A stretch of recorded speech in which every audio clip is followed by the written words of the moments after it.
Y vamos a empezar con Romanos 23. Por cuanto todos pecaron. Por cuanto todos pecaron. Es un versículo que los niños aprenden, ¿no? De memoria. Entonces, Pablo, somos pastores. ¿Por qué vamos a estudiar este texto? Hermanos, sabemos que la Biblia dice, por cuanto todos pecaron. Pero ¿qué significa? ¿Qué significa? Se puede pasar una vida entera tratando de profundizar Romanos 3:23. Pero más, la gente afuera en la calle, cuando nosotros decimos, cuando proclamamos, por cuanto todos pecaron, de verdad, no significa mucho a ellos. Vivimos en una cultura hundida en el pecado, ¿no es cierto?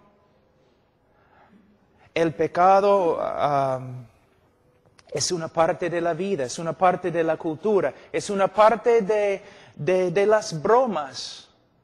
Usamos el pecado para vender cosas en el mercado. Los kioscos donde hay los periódicos, ¿no? Todo pecado. Somos una cultura en los Estados Unidos, una cultura también peruana. Amamos el pecado. Entonces, cuando hablamos del pecado, las personas no piensan bíblicamente. Ellos no saben cuán pecaminoso es el pecado. El mundo afuera no tiene ninguna idea cuán horrible es el pecado. Es el trabajo del predicador exponer las Escrituras, explicar cómo es el pecado y cómo reacciona Dios al pecado. No es suficiente simplemente decir, ¿sabe qué? Somos pecadores. Y a veces también nosotros como predicadores no tomamos en serio el pecado. A veces yo no observo a las personas cuando están practicando evangelismo. Y a veces, para ser amables, ellos dicen, ¿sabes qué? ¿No? Todos nosotros somos pecadores. Así, ligeramente. Mi mamá justo falleció de cáncer. Imagínense el médico cuando tiene que decir a mi mamá, señora, tienes cáncer. Imagínense él diciendo todo así. ¿Sabe qué, señora? Tienes cáncer. Qué feo, ¿no? Es una ofensa hablar así. De la misma forma, cuando nosotros como predicadores, cuando predicamos el Evangelio, nosotros tenemos que hablar del pecado, pero tenemos que saber cómo es el pecado ante un Dios santo. Pero para saber cómo es el pecado ante Dios, tenemos que conocer quién es Dios.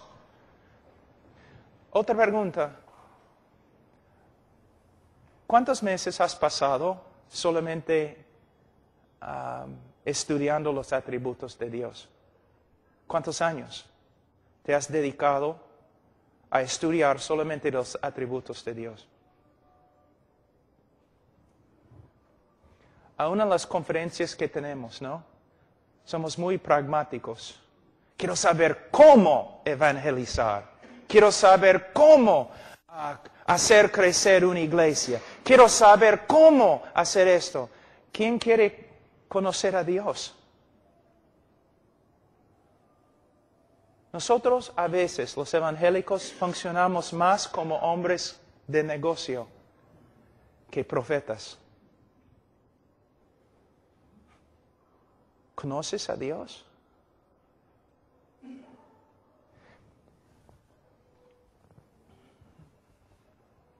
El pecado. ¿Por cuánto todos pecaron? ¿Por qué no están ustedes temblando? Los puritanos antes, o siempre decían, cuando el hombre peca, no peca contra el alcalde de un pueblo chiquitito. No peca contra el presidente de un país. Peca contra el Señor de la gloria. No hay no hay manera de explicar cuán asqueroso, feo, horrible es el pecado. Pero una de las tareas de un predicador es intentarlo. No solamente tenemos que proclamar a la sociedad, somos pecadores, o por cuanto todos pecaron. Tenemos que estudiar las Escrituras para que podamos presentar la evidencia cuán feo, horrible es el pecado y las consecuencias del pecado. Por eso, hermanos, tenemos que estudiar, tenemos que profundizar, tenemos que pasar toda nuestra vida estudiando las Escrituras para que podamos presentar las evidencias, explicar lo que la Escritura dice, por cuanto todos pecaron. Ahora, vamos a empezar. Hay que explicar lo que significa.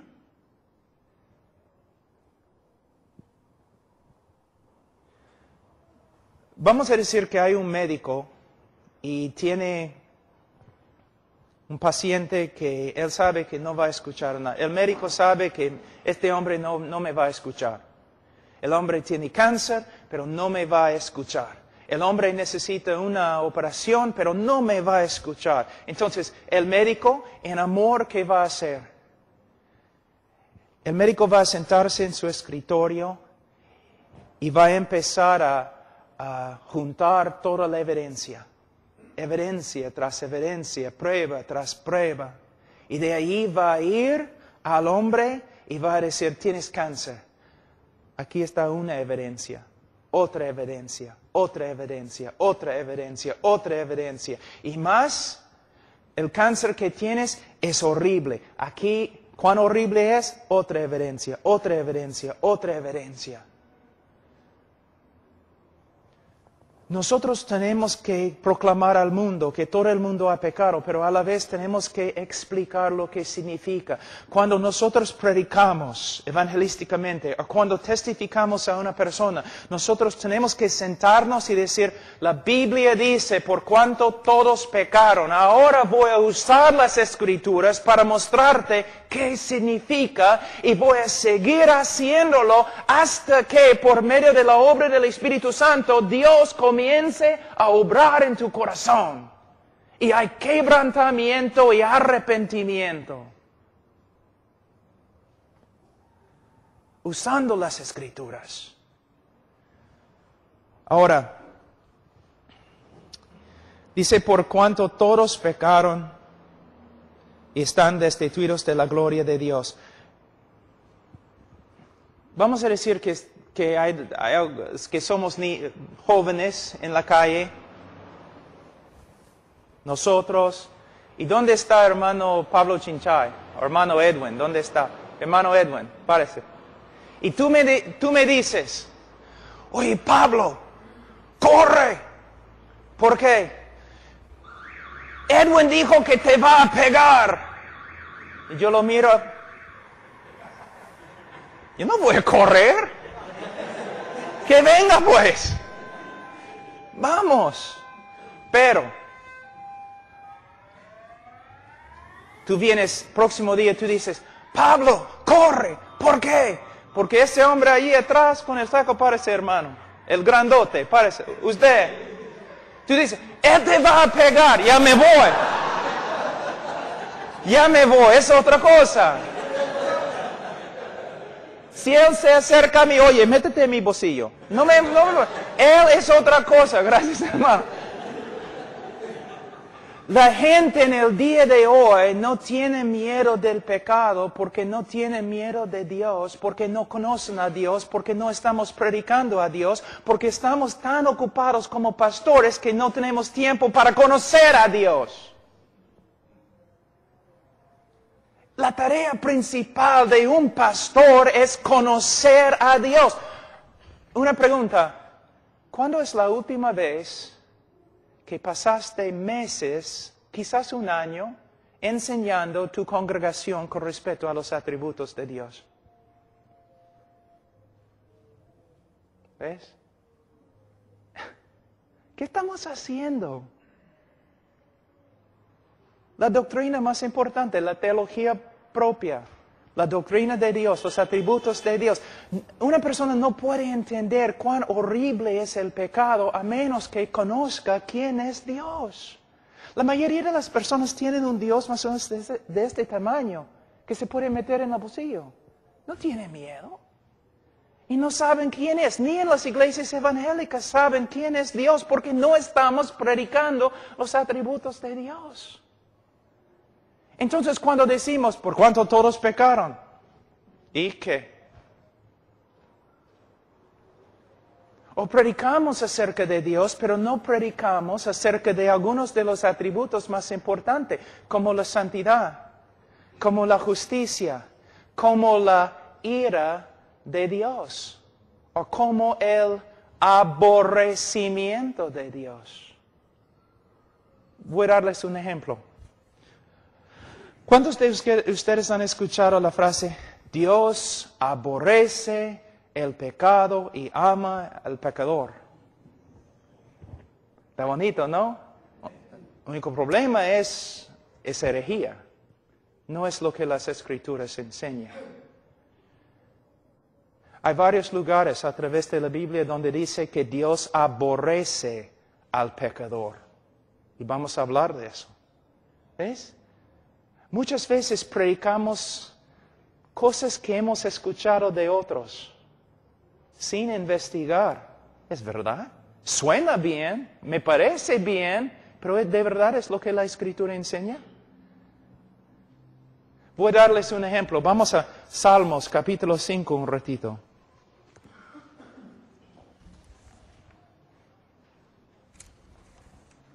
Salmos capítulo 5. Versículo 5, los insensatos no estarán delante de tus ojos, aborreces a todos los que hacen iniquidad. ¿Dice que Dios aborrece la iniquidad? No, dice que Dios aborrece a todos los que hacen la iniquidad. Pero tú me dices, pero Pastor Pablo, Juan 3:16 está en la Biblia. Sí, está en la Biblia, también Salmos 5:5. Muchas veces decimos un montón de cosas acerca de Dios que no son bíblicas. Cuando hablamos del pecado, también tenemos que hablar de Dios. ¿Quién es Dios? ¿Cómo reacciona Dios al pecado? La mayoría de las personas piensan que Dios es un Jesucito, o que es un abuelo viejo, tonto, o que es como Papá Noel. No es Jehová. Él da vida, Él mata. Él salva, Él juzga. Él ama, Él aborrece. Él es maravilloso, Él es terrible. No es un león domesticado. Es Dios. Una pregunta, ¿cuántas cosas enseñas simplemente porque otra persona te ha enseñado? ¿Y cuántas cosas enseñas porque es lo que se encuentra en la Escritura? Y aún en nuestros estudios, ¿cuántas cosas en la Biblia interpretamos por medio de la psicología? 98% de la consejería bíblica es nada más que psicología bautizada. Proviene de Freud, Rogers y Skinner, 3 hombres que aborrecían el cristianismo. Pero pastor, tenemos que usar la verdad que ellos tenían. No tenían verdad, y puedo probarlo. Entonces muchas veces nosotros, cuando hablamos de Dios o hablamos del pecado, hablamos a través de la influencia de la psicología en vez de a través de las Escrituras. Les voy a dar un ejemplo. Debemos amar a nuestro prójimo como de este texto. ¿Sabe lo que muchos enseñan? El cristiano tiene que amarse a sí mismo primero, porque si no, no puede amar a otro. Esa es una herejía tan grande de la psicología. Es horrible. Pero es lo que enseñamos. ¿Por qué? Porque no estamos enseñando la Biblia. Hermanos, mira, los hombres de Dios tienen que estudiar las Escrituras. Es su tarea principal. Pero la mayoría de los pastores, porque están tan ocupados, ¿qué hacen? Se levantan en la mañana, oran algunos minutitos ahí. Quizás leen 10 minutos si pueden y salen para trabajar. Hay que hacer cosas. Vamos a una conferencia porque nos van a enseñar cómo evangelizar. Vamos a otra conferencia porque nos van a enseñar cómo hacer esto o cómo hacer esto. Pero ¿qué pasa con las conferencias? Vamos a aprender quién es Dios. Vamos a aprender cómo son los atributos de Dios. ¿Qué significa su ira? ¿Qué significa su amor, su aborrecimiento, su justicia? Tenemos que usar un montón de métodos porque no hay poder, y no hay poder porque no estamos enseñando la verdad, y no estamos enseñando la verdad porque no tenemos tiempo para estudiar. Pero tenemos folletos que podemos usar. No estoy en contra de los folletos, solamente somos pastores y predicadores, necesitamos más que folletos. Tenemos que tener un conocimiento de las Escrituras. Cuando hablamos del pecado, vamos a usar algunos versículos para ayudarnos. ¿Qué significa por cuanto todos pecaron? Según la confesión Westminster y las confesiones bautistas, el pecado sucede cuando uno o un acto no se conforma exactamente a la persona y voluntad de Dios. Cuando un hombre hace algo que contradice lo que la Biblia enseña acerca del carácter de Dios o acerca de la voluntad de Dios, que es una expresión de su carácter.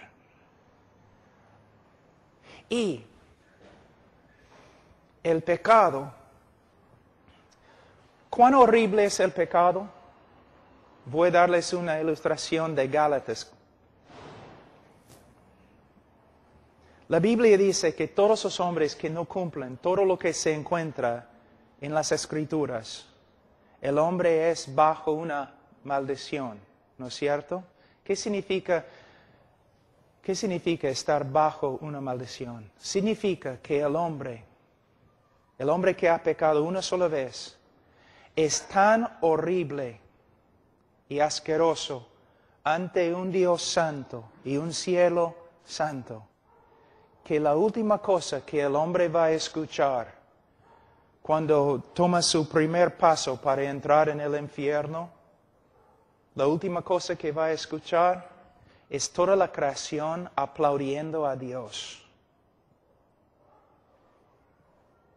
Porque Dios le ha enviado al infierno. El hombre es tan horrible ante un Dios santo. Y ese es el problema en el día de hoy. Mira este versículo acá. Dice, por cuanto todos pecaron y están destituidos de la gloria de Dios. La interpretación moderna de este texto es, Dios tiene un plan maravilloso para tu vida, pero por causa del pecado no has logrado el gran plan que Dios tiene para ti. Es una interpretación nueva. Si vas a los comentarios antiguos no vas a encontrarlo. ¿Por qué usamos este método de interpretación? Tiene mucho que ver con la psicología. El hombre es todo. Dios tiene un plan para el hombre. No es lo que significa. En el contexto de Romanos capítulo 1 y también en los comentarios antiguos, lo que significa es esto. El hombre fue hecho con un solo propósito.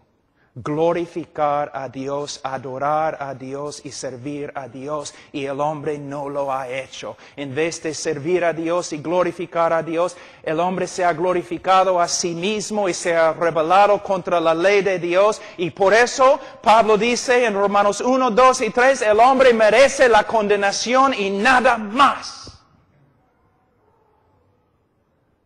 Nosotros predicamos en el día de hoy como si el hombre fuera un víctima. No es un víctima, es un aborrecedor de Dios que peca porque aborrece a Dios. Su vida está destruida porque aborrece a Dios y se ha rebelado contra Dios. El hombre tiene que escuchar de las Escrituras qué significa ser pecador. Vamos a ver algunos textos, empezando en el libro de Génesis. Génesis capítulo 6.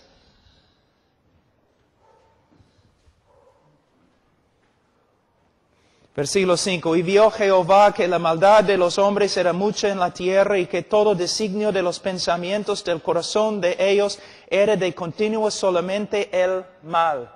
¿Cómo es el corazón del hombre? La Biblia dice así. Ahora, el corazón del hombre significa la esencia del hombre. Se refiere a todo lo que el hombre es. Corrupto totalmente. Una vez yo estaba predicando en una universidad y después de leer el texto, un joven se acercó a mí y dijo, no estoy de acuerdo con tu interpretación del texto. Y yo le dije, no interpreté el texto, joven.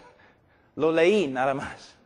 Y él dijo, el hombre no es así, hay algo bueno en el hombre.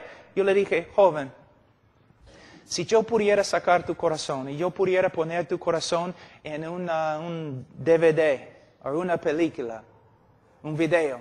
Si yo pudiera dar el video esta noche de todo lo que tú has pensado toda tu vida, joven, tú correrías de esta universidad y nunca regresarías porque tú has pensado cosas tan perversas que ni puedes compartirlas con tus mejores amigos. Y él dijo, sí, así es el hombre. Así es el hombre. Corrupto, totalmente corrupto. Ninguna cosa buena en él.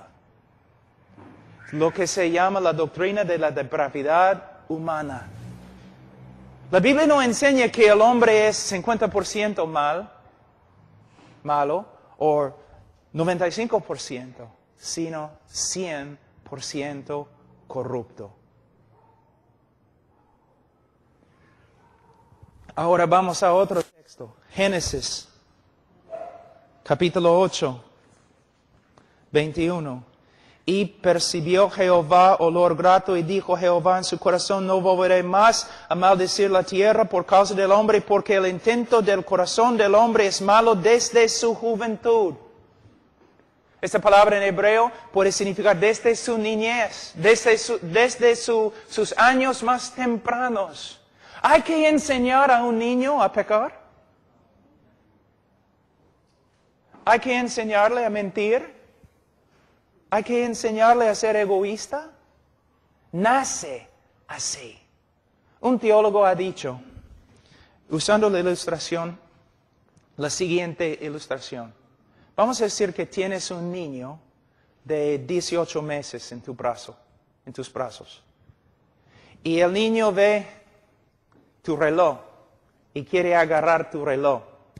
Y tú dices, no. ¿Qué hace el niño? Comienza a moverse, ¿no? Gritando, llorando. Él quiere de nuevo tocar tu reloj y tú dices, no. Comienza a gritar más, a llorar, a moverse. El teólogo dijo, si describimos este evento bíblicamente, podemos decir, si este niño, si este bebé tuviera la fuerza de un joven de 18 años, mataría a su papá, le quitaría el reloj y saldría del cuarto sin sentir culpa. Uno de los problemas en el día de hoy, por causa de la psicología, y mayormente la psicología cristiana, que no es cristiana, pastores y predicadores no más piensan que el hombre es tan malo como la Escritura dice.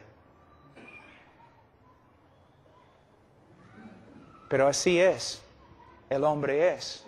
Vamos a Isaías 64.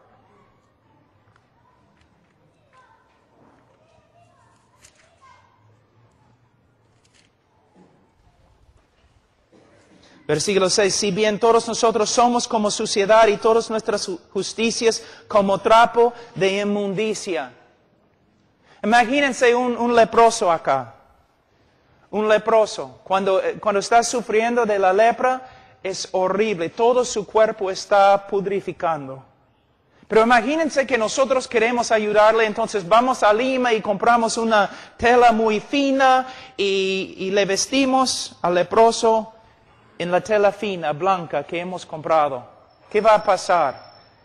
En algunos minutos toda la contaminación de su cuerpo va a comenzar a pasar a la tela. Y la tela va a llegar a ser tan sucia como el hombre mismo. Esta es la razón por la cual el hombre no puede salvarse a sí mismo. Es la razón por la cual las buenas obras no salvan. Porque el hombre es totalmente corrupto. ¿Una vez has pensado por qué Hitler era así? ¿Una vez? ¿Es que él nació más pecador que tú? ¿O debemos culpar la sociedad? ¿Por qué Hitler era peor que tú? ¿Una vez has pensado? Porque la Biblia dice que todos los hombres nacen igualmente depravados. ¿Te das cuenta? Entonces, ¿por qué no eres como Hitler? La Biblia enseña algo que no te va a gustar.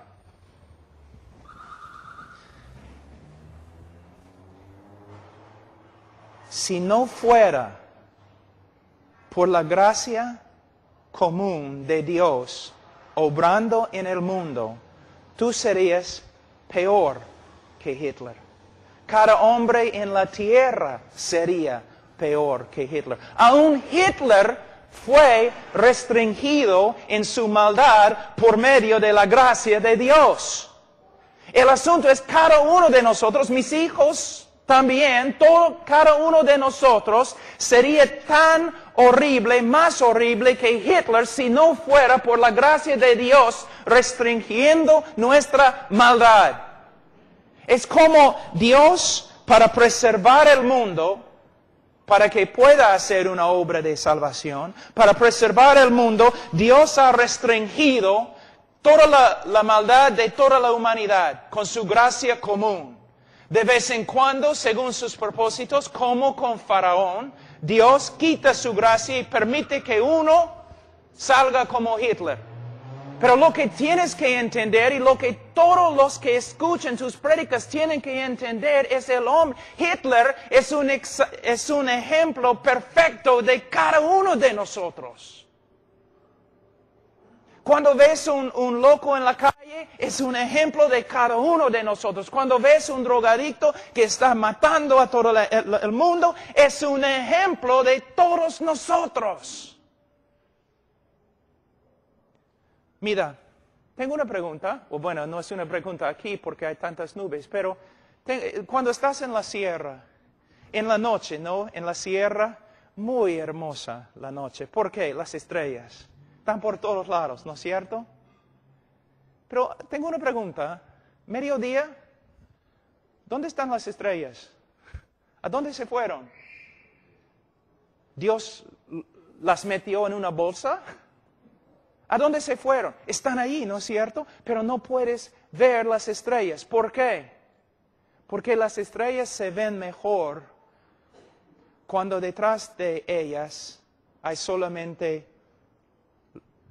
noche, negro, un cielo negro, donde no hay luz, no hay nada, y ahí las estrellas resplandecen, ¿no es cierto? Cuando yo quería casarme con Charo, yo fui a comprar un aro, y yo estaba buscando un diamante, y el hombre en la tienda me dio un diamante, un aro, y yo le pregunté, ¿dónde está el diamante? Él dijo, acá. ¿Dónde? Acá. Yo no podía verlo.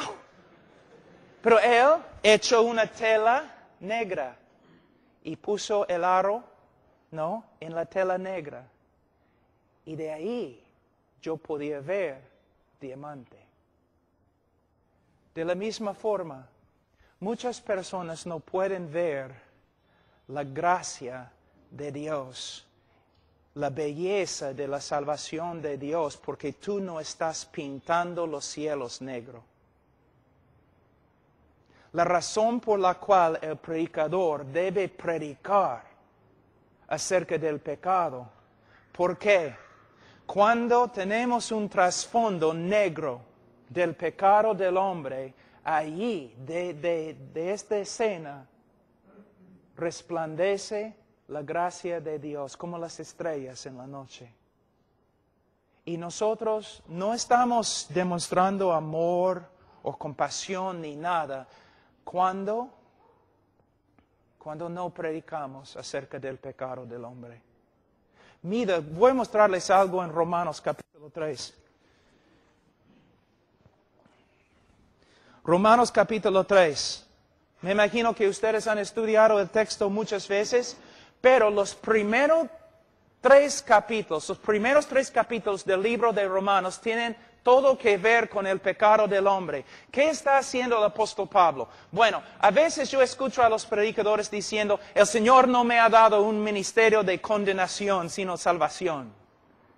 Están malinterpretando lo que Pablo dijo, porque en los primeros 3 capítulos de Romanos, Pablo tiene un solo propósito, condenar todo el mundo.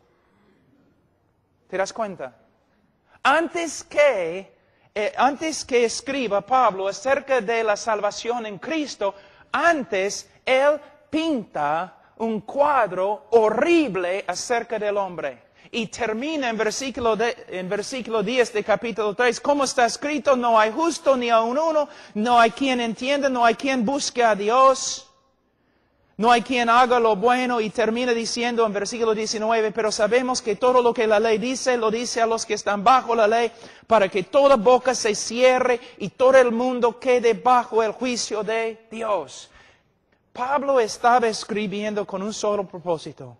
Él quería capturar al hombre, encerrar al hombre, encarcelar al hombre. De una forma para que el hombre no puede escapar. No puede escapar. Cuando nosotros evangelizamos o predicamos diciendo, ¿sabe que eres pecador? Ese es solamente el comienzo del trabajo. Sí, pastor, todos son pecadores, ¿no? Las personas hablan así porque no quieren sentirse a solas. Sí, todos nosotros somos pecadores, como si fuera a ayudar. Decimos, mira, la Biblia dice, por cuanto todos pecaron. Ahora, voy a explicarte lo que significa. No con un espíritu crítico, no con orgullo, no con enojo, quizás con lágrimas. Voy a explicarte lo que eres ante Dios.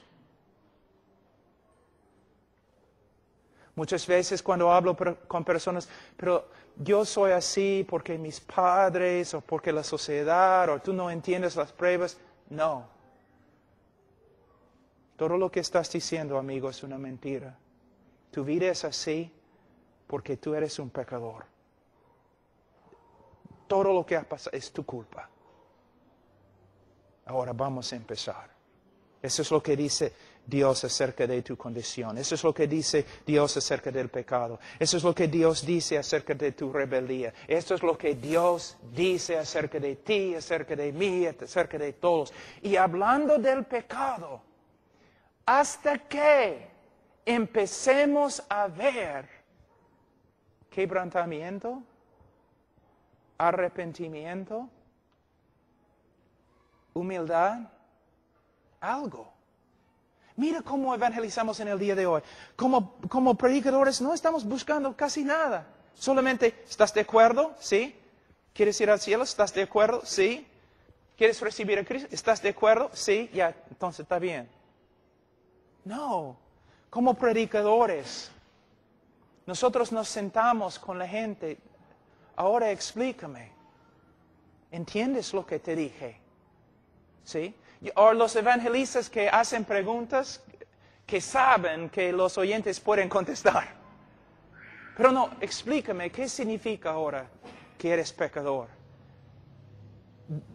De lo que te mostraron las Escrituras, muéstrame cómo responde Dios a tu pecado. Y esperando, viendo, mirando, observando. ¿El Señor está obrando en su corazón? ¿Hay arrepentimiento bíblico? ¿Tiene un corazón contrito? En vez de simplemente pasar por cada etapa evangelística y de allí pronunciarlo salvo.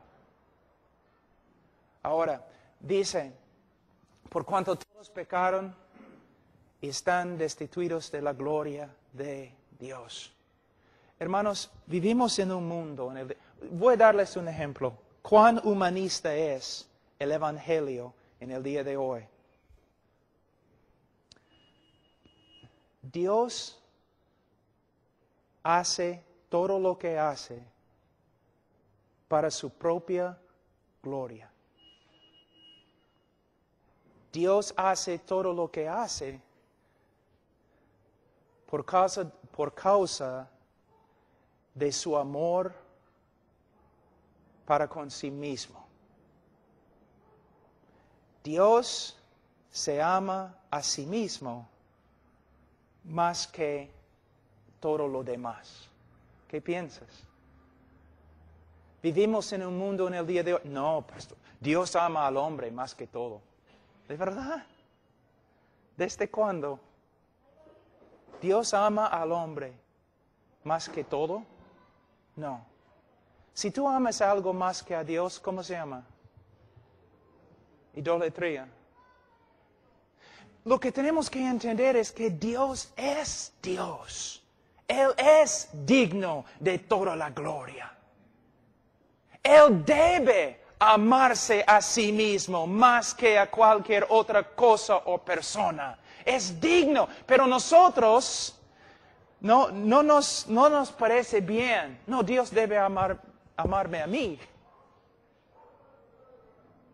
¿Cuántas veces he escuchado canciones en las campañas evangelísticas? Dios ama al hombre más que todo lo demás. No es cierto. El hombre no es el centro del universo. Dios es el centro del universo. Dios no hace todo lo que hace para salvar al hombre. Dios hace todo lo que hace para su gloria. Y es digno de hacerlo. El hombre no es la causa de todo. O la motivación divina. Es Dios. Dios tiene un plan maravilloso para tu vida, pero no has alcanzado el plan por causa de tu pecado.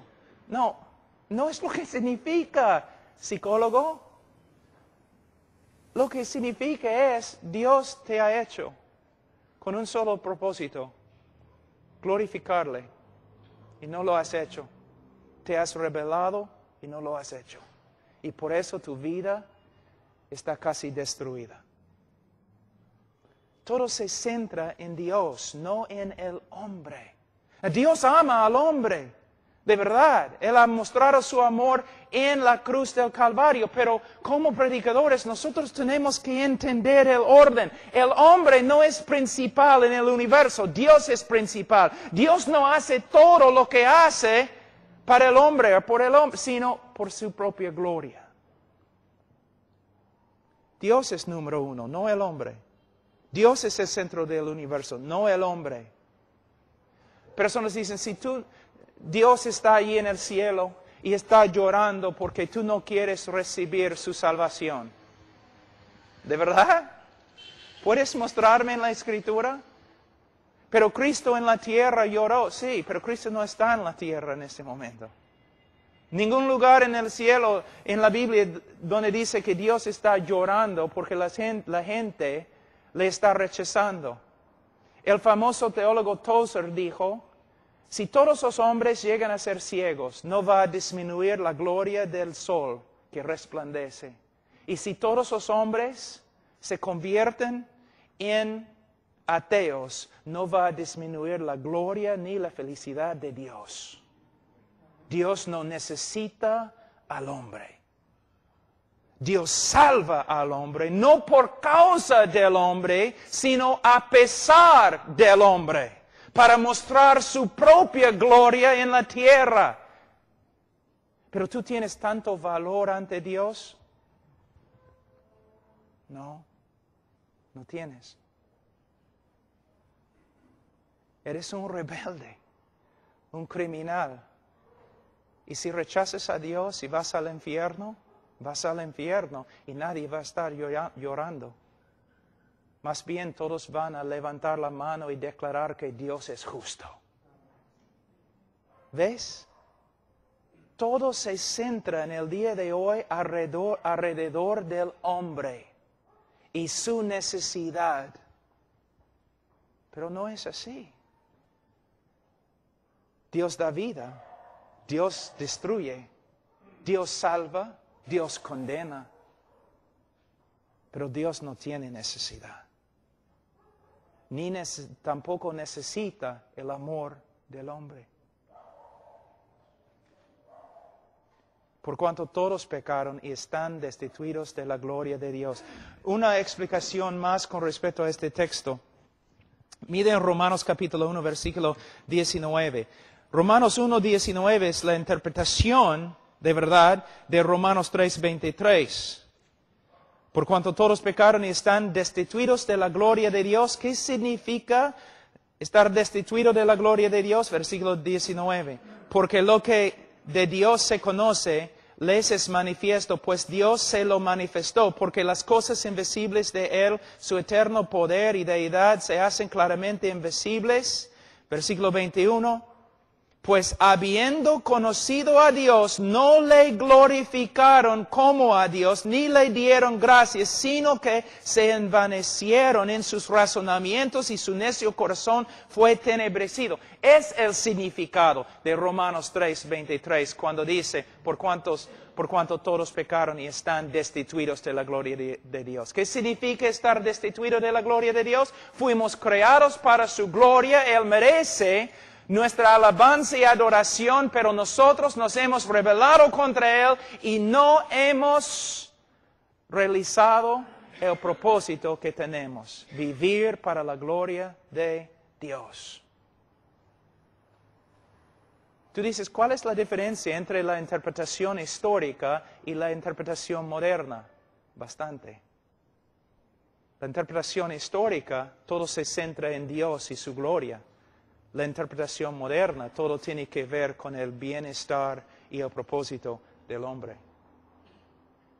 Ahora, dice, vamos a Romanos 3, 23.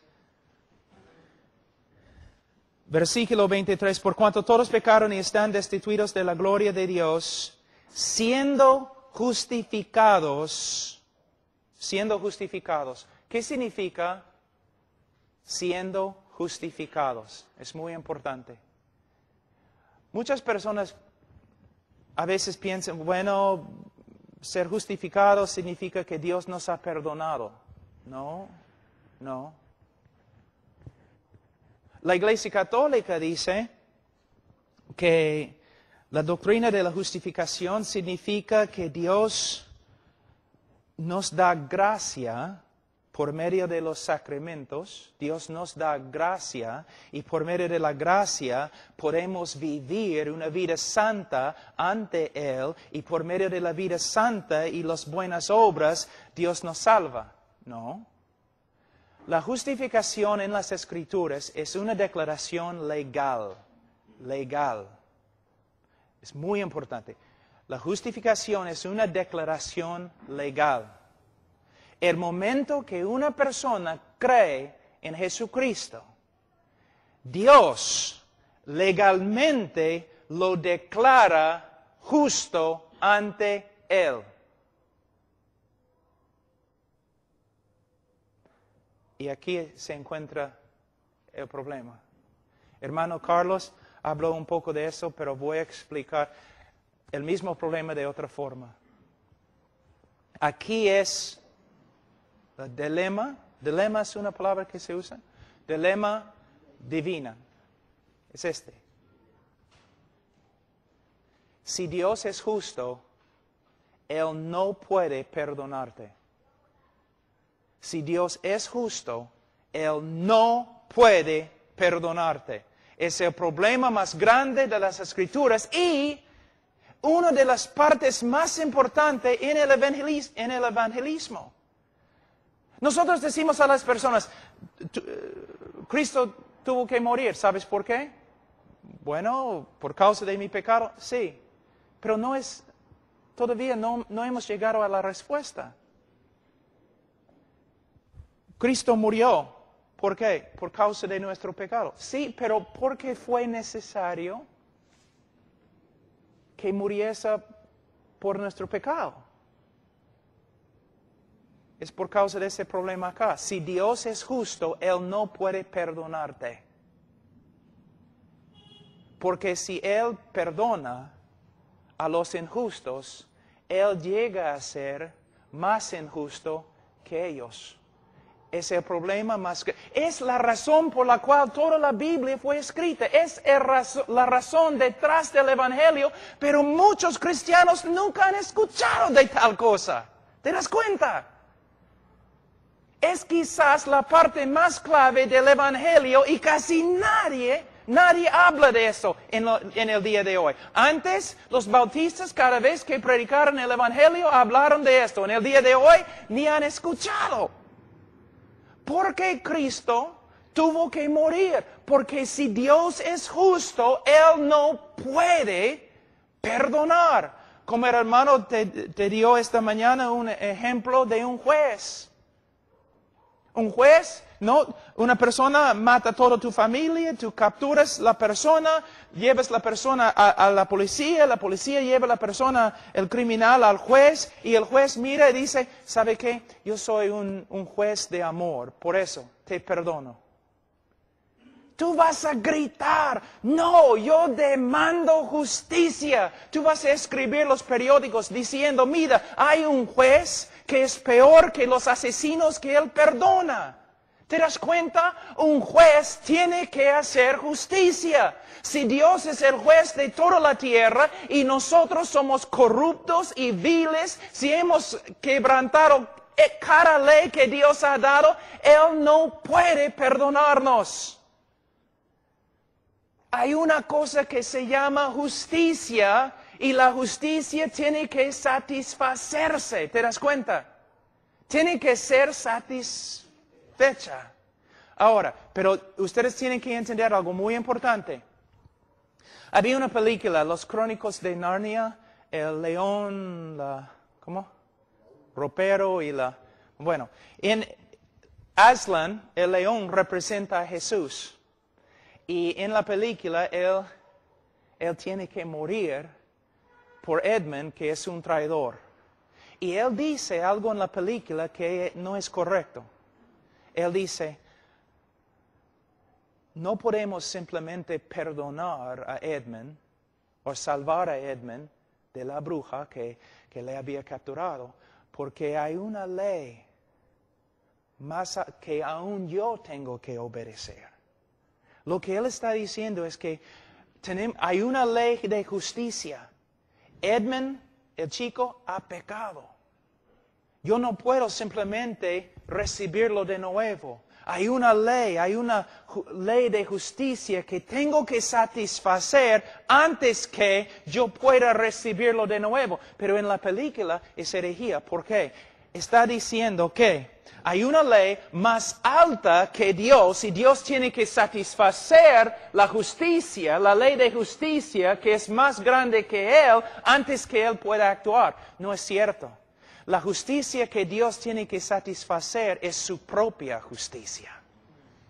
No una regla que Él tiene que cumplir que tiene más autoridad que Él. Dios no puede ser inconsistente. Por ahí.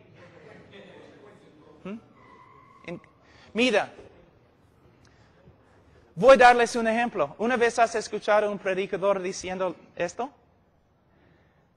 En vez de ser justo contigo, Dios ha demostrado su amor. ¿Sabe lo que están diciendo? El amor de Dios no es justo.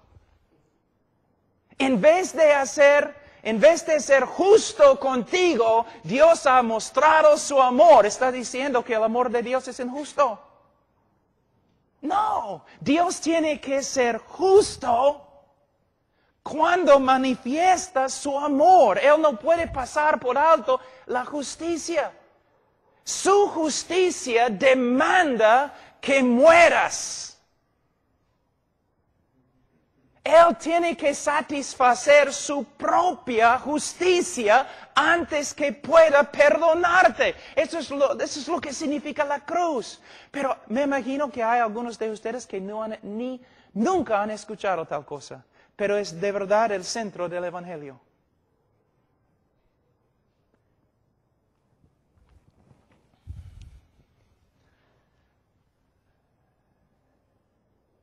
Alguien tiene que morir.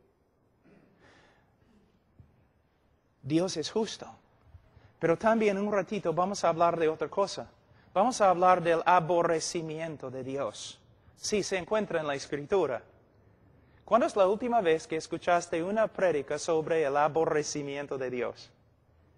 Pero sin entender el aborrecimiento de Dios no podemos entender el amor de Dios. El aborrecimiento de Dios. Hay varios textos en la Escritura donde dice que Dios aborrece al pecador.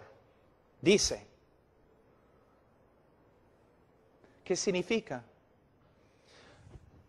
Una vez yo estaba enseñando sobre el aborrecimiento de Dios y una mujer se enojó. Y ella dijo, Dios no puede aborrecer o odiar. ¿Por qué? Porque Dios es amor.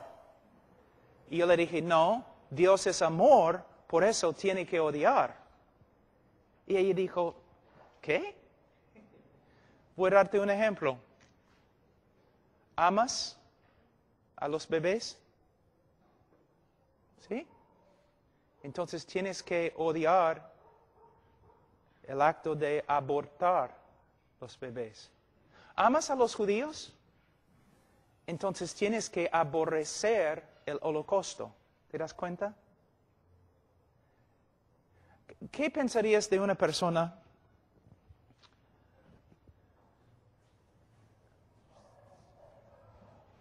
que tú estás leyendo el periódico, ¿ya? Y hay un hombre que ha violado como 15 niños.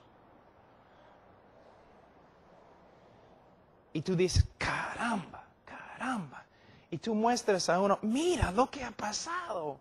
Este hombre ha torturado y violado 15 niños, pequeños chibolos, así.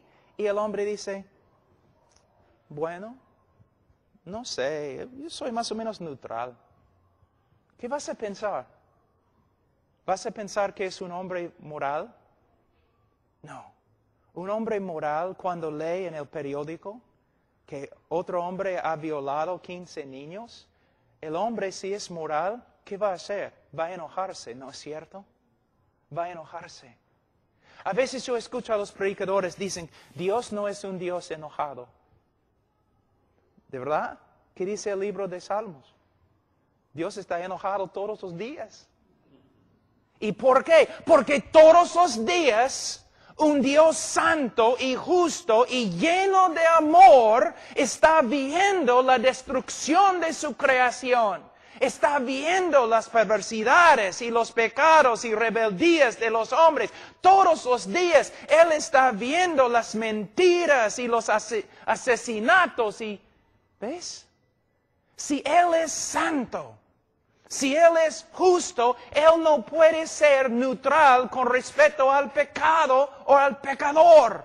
Él viene, Él dice, con venganza y ira.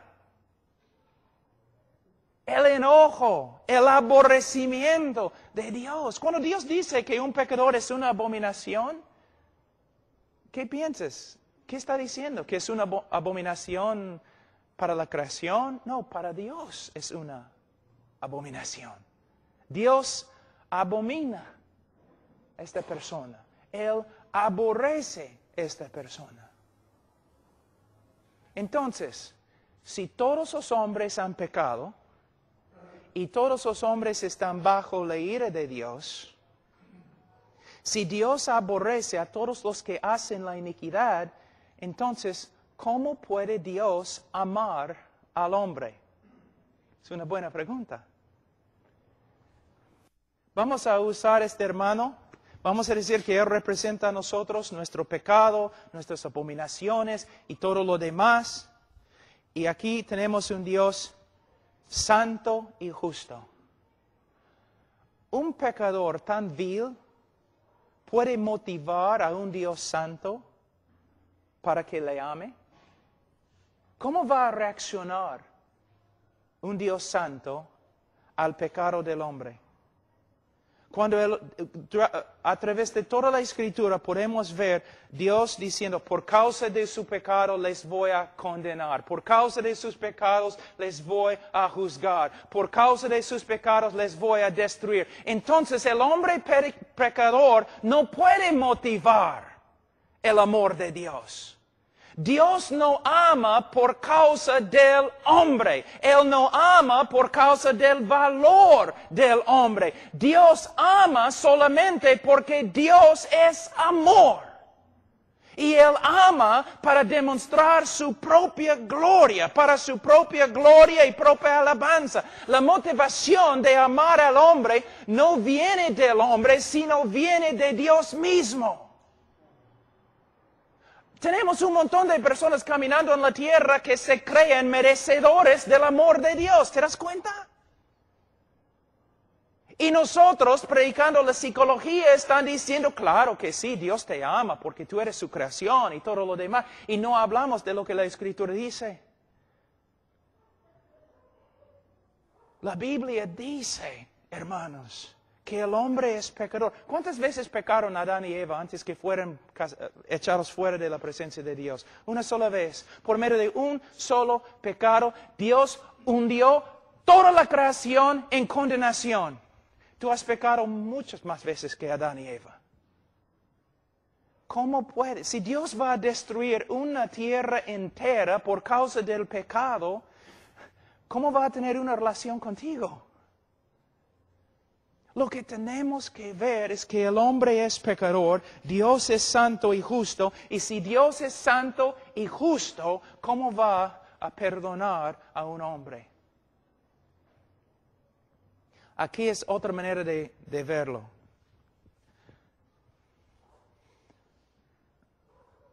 A través de las Escrituras escuchamos siempre acerca de la palabra longanimidad de Dios, que Él tiene la capacidad de sufrir nuestro pecado mucho tiempo. Así es como es. Dios en su justicia, en su santidad, mira al hombre. Y la única reacción que Él puede tener es aborrecimiento y odio y enojo y ira.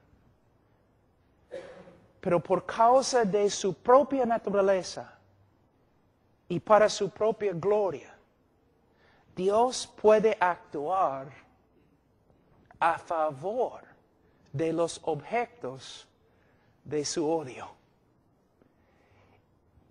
Es como si, vamos a decir, la misericordia de Dios con una mano está restringiendo la ira de Dios y con otra mano está obrando para la salvación del hombre. Pero no por causa del hombre, sino a pesar del hombre. Pero un día la misericordia de Dios se va a retirar. Y lo único que va a quedar es la perfecta justicia de Dios contra el pecado del hombre. Lo que quiero que ustedes vean es que Dios actúa para salvar al hombre, no por causa del hombre, tampoco por causa del valor del hombre, sino por causa de su propio carácter. Él es amor. A veces, una vez yo estaba predicando y antes de predicar una mujer subió a la plataforma y ella cantó una canción, no entiendo por qué Dios me ama. Dice, yo tengo la respuesta. Él te amó porque Él es amor y no tenía nada que ver contigo. ¿Qué vio Dios en mí? Absolutamente nada. Solo pecado, rebeldía, aborrecimiento, perversidad. ¿Debo seguir? O la canción, no entiendo por qué Dios, ¿cómo se dice en castellano? Dios nunca dejó de confiar en mí. Él nunca confió en ti. Él confió en sí mismo y su poder de cambiarte. Dios, sí, cuando vemos cuán horrible es el hombre, cuando el hombre llega a ser menos y menos y menos y menos, Dios llega a ser más y más y más y más. Cuando predicamos que el hombre es el centro del universo y Dios no va a estar feliz a menos que el hombre se salve, entonces el hombre es grande, Dios es pequeño. Cuando predicamos a los pecadores, pecador, eres pecador. Mereces el juicio de Dios. Mereces la ira de Dios. Pero Dios, en su amor, no un amor que tú has sacado de Él. No un amor por causa de ti o por causa de tu valor o por causa de tus atributos. No, un amor que proviene de Dios mismo. Entonces podemos empezar a ver cuán grande es el amor de Dios. Les voy a dar un ejemplo. No siempre, pero a veces es así. Mira, cuando un drogadicto, prostituta así, se convierte de verdad, ¿qué pasa? Muchas veces tiene un amor, pero cuando se convierte de verdad, porque muchos se dicen convertidos y no lo son. Pero cuando un drogadicto, un hombre que abajo, en un hueco y se convierte, muchas veces tiene un aprecio para la salvación de Dios, porque tiene una idea cómo era antes de su conversión. Pero lo que necesitamos comunicar a todo el mundo es que todo el mundo es igualito a drogadicto en el hueco, sino peor. Mi hijo tiene 6 años. Lo amo. Es aborrecedor de Dios. Mi hija tiene 2 meses. Aborrecedora de Dios. Mi hijo de 3 años, aborrecedor de Dios. Tú dices, no, Jesús dijo que los niños vengan a Él. No es lo que significa el texto, hermano, por favor. La Biblia dice que mis hijos fueron nacidos en pecado, con corazones corruptos, muertos en su pecado. Los amo, de verdad, pero no puedo negar la realidad bíblica. Si Dios no hace una obra sobrenatural en el corazón de mis hijos, van a entrar en el infierno. Y cuando entran en el infierno, en el día de juicio, mi esposa y yo vamos a ponernos de pie, vamos a levantar la mano y vamos a decir, Dios fue justo con nuestros hijos. ¿De verdad?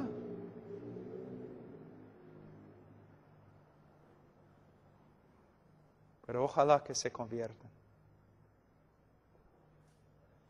Dios acá, hombre acá. En vez de el evangelio moderno, el hombre acá y Dios acá. Pero Cristo está tocando a la puerta y está llorando y quiere entrar, pero tú no quieres. No, no es lo que la Biblia dice. Cristo está sentado sobre su trono y está ofreciendo salvación a todo el mundo. Es lo que dice. Ha enviado embajadores de paz para decir, ven a mi cena. Vengan todos ustedes a mi cena. Si no vienen, Él viene con un juicio que no se puede describir. Una diferencia. Una diferencia. Ahora, yo sé que he hablado un poco más, pero quiero terminar esa parte, siendo justificados gratuitamente. No por causa de nada. ¿Ustedes recuerdan el texto donde dice, aborrecieron a Cristo sin causa? ¿Recuerdan? Es la misma palabra aquí en griego. Él nos justificó sin causa. No le dimos ninguna causa, sino lo contrario. Él nos justificó no por causa de nosotros, sino a pesar de nosotros. Él nos declaró legalmente justo ante Él, aunque no éramos justos ante Él. Y Él podía hacerlo solo por medio de la muerte de Cristo en la cruz del Calvario. Ahora, de nuevo, estoy un poco triste porque es tan difícil para mí comunicar esas cosas en español. Pero hermanos, tenemos un evangelio ahí, donde parece que el hombre es víctima de todo, y que Dios no puede vivir sin el hombre, y que el hombre, si Dios no puede ganar el hombre, Dios está allí llorando, no tocando la puerta de su corazón y todo lo demás, pero no es así. Tenemos un Dios que ha hecho una obra de salvación, solo por medio de la gracia, no por causa del hombre, sino a pesar del hombre. Él está sentado sobre el trono.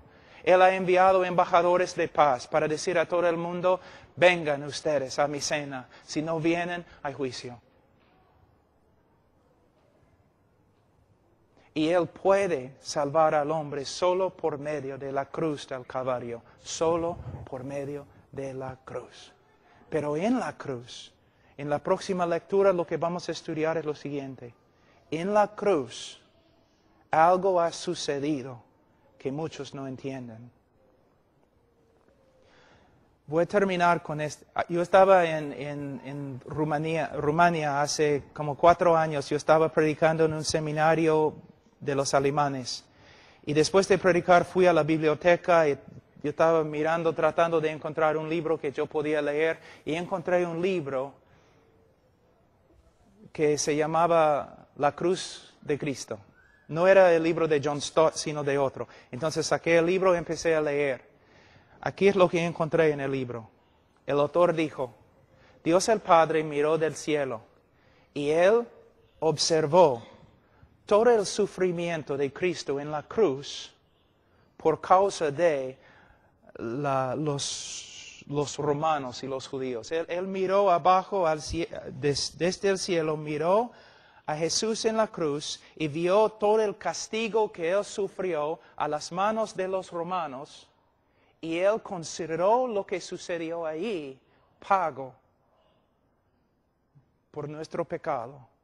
Él consideró lo que Él vio, ¿no? El pago para satisfacer su justicia. Es una mentira. Es herejía. Es herejía.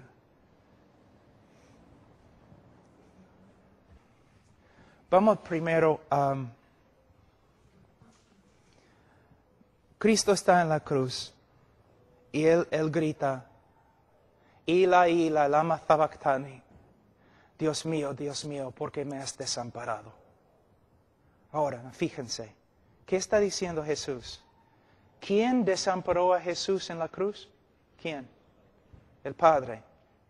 El Padre desamparó. La palabra también significa abandonó, rechazó. Es una palabra muy fuerte. Muchos predicadores dicen, Dios miró desde el cielo y miró a su Hijo y Él no podía soportar ver el sufrimiento de su Hijo y por eso simplemente no podía ver. Es una mentira, no es lo que la Escritura dice, es una mentira. La Biblia dice que Dios no podía mirar a su Hijo y desamparó a su Hijo. Dios abandonó a su Hijo. La pregunta es ¿por qué? ¿Por qué? Vamos a Salmos 22 y vas a ver por qué. Salmos 22. Versículo 1. Dios mío, ¿por qué me has desamparado? ¿Por qué estás tan lejos de mi salvación y de las palabras de mi clamor? Es su queja. Dios, ¿por qué me has desamparado? El Mesías en la cruz está clamando a Dios, ¿por qué me has desamparado? Versículo 2. Dios mío, clamo de día y no respondes, y de noche no hay para mí reposo. Da un argumento ahí en versículo 4. En ti esperaron nuestros padres, esperaron y tú los libraste, clamaron a ti y fueron librados, confiaron en ti y no fueron avergonzados. Cristo está diciendo, en toda la historia de Israel, cuando un hombre justo clamó a ti, tú lo salvaste. Pero yo, tu hijo, tu Mesías, yo clamo desde la cruz, pero me has desamparado. ¿Por qué? La respuesta, versículo 3. Pero tú eres santo, versículo 6, mas yo soy gusano y no hombre. Dios desamparó a su Hijo en la cruz, porque en la cruz su Hijo Santísimo llegó a ser pecado, la cosa que Dios aborrece y condena. En los folletos que tenemos dice que Dios está acá y el hombre está acá y Dios no puede pasar al hombre y hay una gran separación entre los dos. Para cerrar la separación, alguien tenía que morir fuera de la presencia favorable de Dios. Alguien tenía que morir condenado de Dios. Desde el comienzo de la creación y antes de la creación, Dios el Padre, Dios el Hijo, Dios el Espíritu Santo existieron en un compañerismo absolutamente perfecto y lleno de gozo.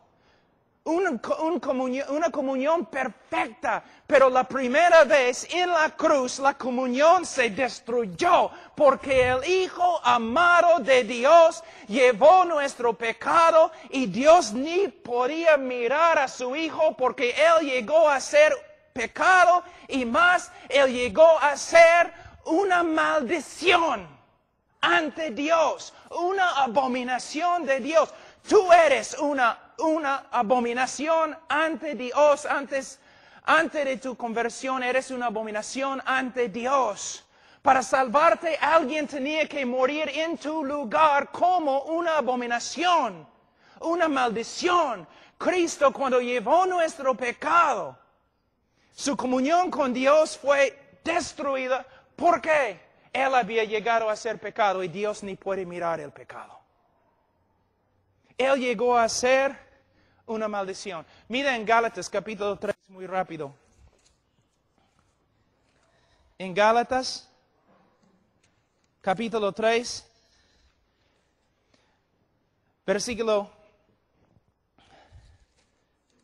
Gálatas capítulo 3, versículo 10, dice, porque todos los que dependen de las obras de la ley están bajo maldición, pues escrito está, maldito todo aquel que no permaneciere en todas las cosas escritas en el libro de la ley para hacerlas. Nosotros, ¿qué dice la Biblia secreta? Nosotros, malditos.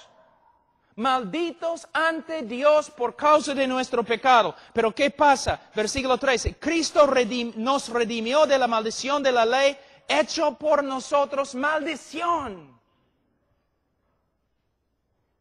Cristo llevó nuestro pecado.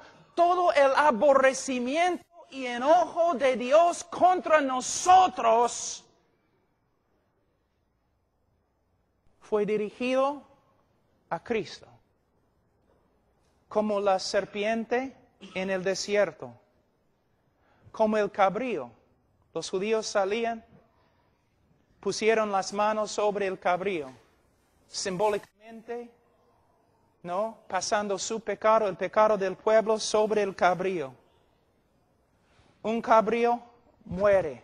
El otro cabrío sale fuera de las puertas de la ciudad, cortado de la comunión con Dios y el pueblo de Dios. Salió al desierto para morir, para salvarte. Tú mereces pasar toda la eternidad fuera de la presencia favorable de Dios en el infierno. Para salvarte, alguien tiene que morir bajo la ira de Dios, cortado de la presencia favorable. en tu lugar. Es lo que Jesús hizo. Y en la cruz, ¿qué pasó? Aquí es lo que tienes que entender. Escúchenme, pastores. Cristo está en el huerto, ¿no? En Getsemaní. Y dice, que pase esta copa de mí 3 veces. ¿Qué significa la copa?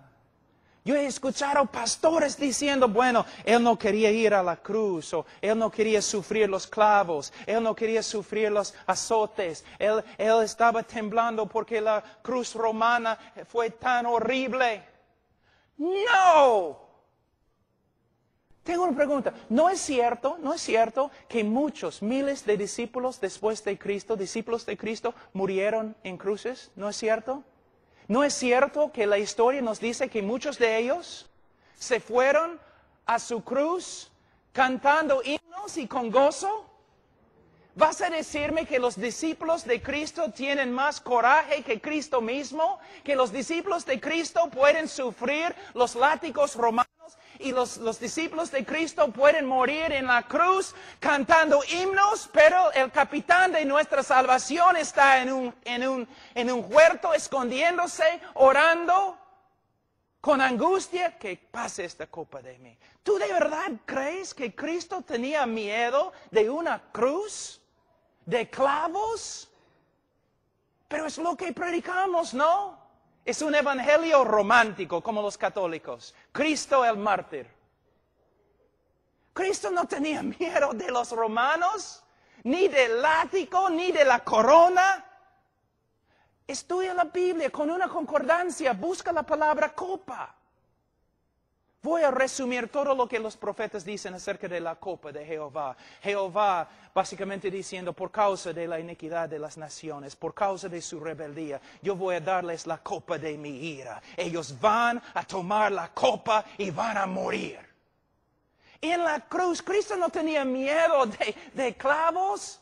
Él sabía que en la cruz Él iba a llevar nuestro pecado, iba a estar separado de la presencia de su Padre, y todo el enojo, todo el aborrecimiento, toda la ira de Dios que nosotros debemos sufrir por toda la eternidad en el infierno, Cristo iba a sufrir. ¿No has leído? Mas quiso quebrantarlo, Jehová quiso quebrantarlo. Alguien tenía que morir aplastado, quebrantado bajo la ira de Dios, separado de la presencia favorable de Dios. Allí es el evangelio, allí se encuentra el poder de la cruz. En la cruz Dios quebrantó, derramó su ira sobre su propio Hijo para salvarte a ti de su ira. Alguien tenía que morir así. La historia de Abraham y Isaac. Tú has predicado acerca de esa historia miles de veces, pero ¿has entendido la historia? Su único hijo, el Espíritu Santo dice. Abraham tenía que llevar su único hijo y sacrificarlo. Y Abraham tiene el cuchillo y se rinde. Va a matar a su hijo. Pero mientras está bajando la mano, Dios, ¿no? Le restringe. Agarra. No. Y tú dices, ay, qué bonito la historia. No, terminó bonito. No terminó. Fue la intermisión. ¿Intermisión? La parte intermedio, nada más. Porque miles de años después, Dios agarró el cuchillo, puso su mano sobre la cabeza de su único Hijo Jesucristo y lo mató. ¿Una vez has predicado eso?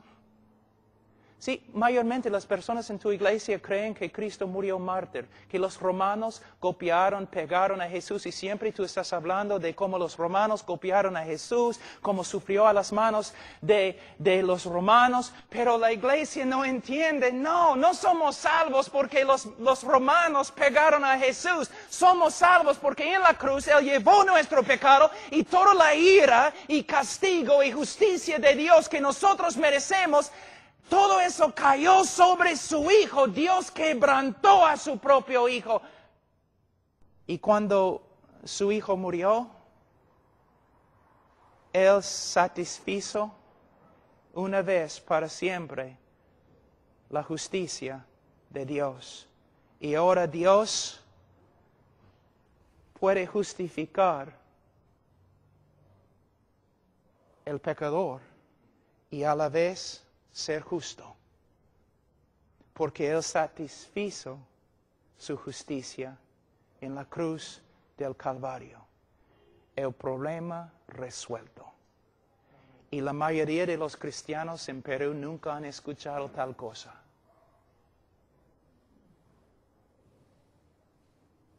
Pero es el Evangelio. Ahora, mira lo que dice, una parte que todos dicen, ¿qué significa eso?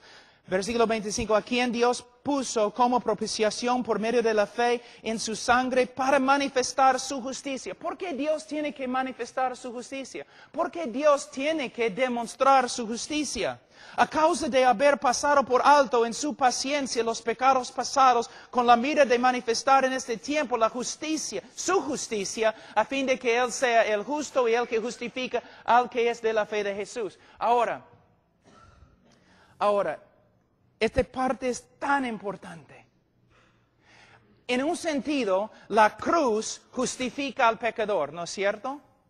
Por medio de la cruz, el pecador se justifica, ¿claro? Pero los teólogos también dicen, por medio de la cruz, Dios se justifica. Pero usando la palabra de otra forma, por medio de la cruz, Dios se vindicó. ¿Cómo?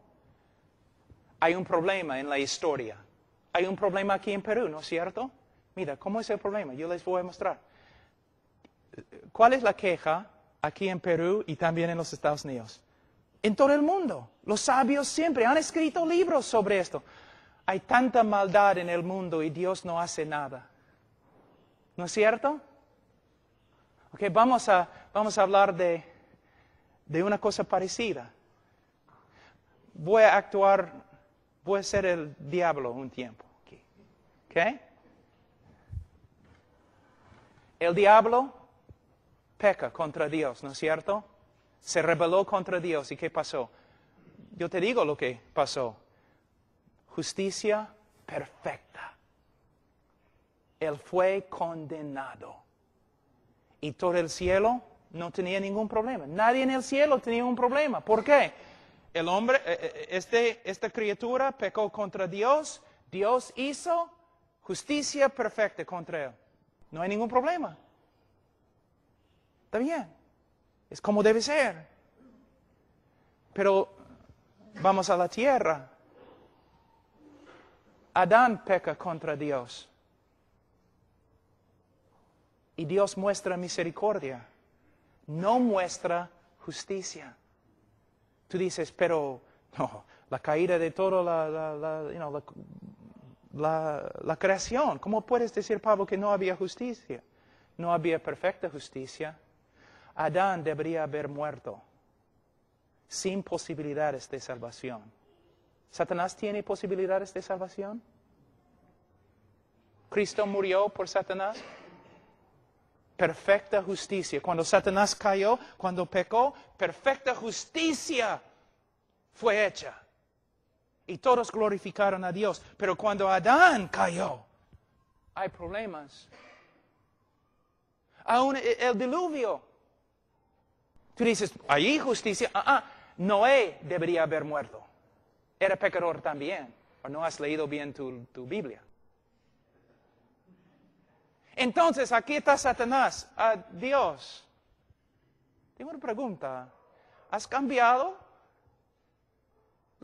¿El juez de toda la tierra no hará justicia? Yo me rebelé contra ti. ¿Justicia?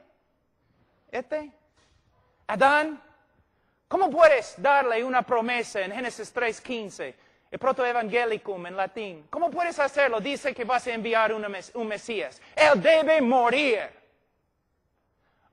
Noé, El diluvio, Noé debería haber muerto. ¿Cómo puedes salvar a Noé? Oh, Israel, tu pueblo, idólatras, todos ellos merecen morir. Abraham, tu amigo, oye, has bajado tu estándar, ¿no es cierto? Abraham, tu amigo, mintió. Y de verdad no te creo perfectamente. Oh, y David, lo llamaste hijo. Toda la historia del mundo, acusación contra acusación, que Dios no es justo. ¿Por qué? Lo demás de la creación sabe más que nosotros. Dios no puede perdonar y ser justo a la vez. Porque un juez justo tiene que condenar al culpable. Pero hace 2000 años, Satanás llegó y dijo, ¿cómo puedes hacer una promesa de salvación a Adán? ¿Cómo puedes salvar a Noé? ¿Cómo puedes ser amigo con Abraham? ¿Cómo puedes llamar a David tu hijo? Y Dios respondió, yo puedo salvar a Adán. Y yo puedo salvar a Noé. Y yo puedo perdonar a Abraham. Y yo puedo hacer de David un hijo, porque mi hijo ha muerto por todos ellos. Una vez para siempre Dios cerró la boca de todas las acusaciones contra él. Y él ahora puede justificar al impío. Él puede justificar el que ha violado toda su ley, porque en la cruz su Hijo murió por los pecadores y satisfizo la justicia contra ellos. Entonces ahora Dios es justo porque Cristo murió por los pecadores y puede justificarlos. ¿Entienden? ¿Pueden ver? La cruz no es una historia de un mártir. El dolor de la cruz no es lo que los romanos hicieron a Jesús. El dolor de la cruz es que el Padre desamparó a su propio Hijo y lo quebrantó bajo su propia ira. Y cuando lo hizo, satisfizo una vez para siempre la justicia.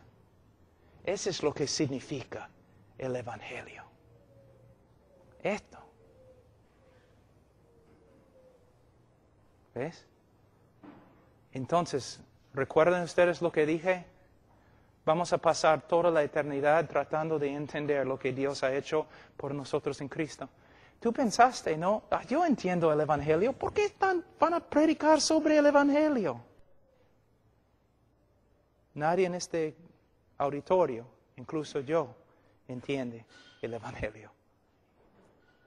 Y es la tarea. Pero muchos de ustedes, ya, yo entendí eso, ya es en ese folleto, ya es el Evangelio, ya está bien, no necesito estudiar más. No. Ese Pablo bien bravo, ¿no? Bien malo. Es que amo el Evangelio. Quiero ver la predicación verdadera del Evangelio, en vez de un Evangelio de forma reducida.